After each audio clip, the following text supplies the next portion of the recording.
What's the difference between crazy busy versus productive busy? As parts manufacturers, you're going to be busy.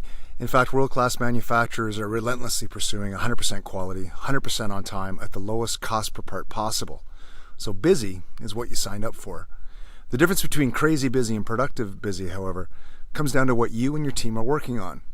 Now, I have quoted Dr. Deming so many times. Everything in manufacturing is a process. Everything.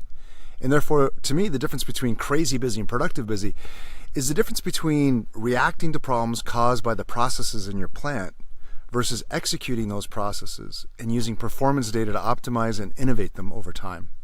It's the unexpected that makes us crazy busy.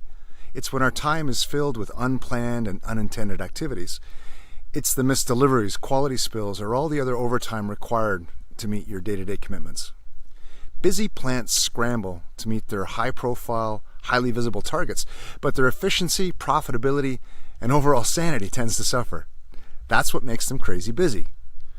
Productive busy, however, are plants that are in control of their processes. They're using key performance data to drive their day-to-day activity, and they are strategically working to improve their process capability and reduce their total process cost. No one wants to be crazy busy. They tend to get stuck there. And therefore, the challenge becomes the transition from crazy busy to productive busy. Identifying the root cause to crazy busy can be tough, almost impossible when you are stuck in a reactive mode. So, what's the best way to escape this insanity? Have you ever been crazy busy and then successfully transitioned to productive busy? Did it come down to fixing a process or recommitting to an existing one?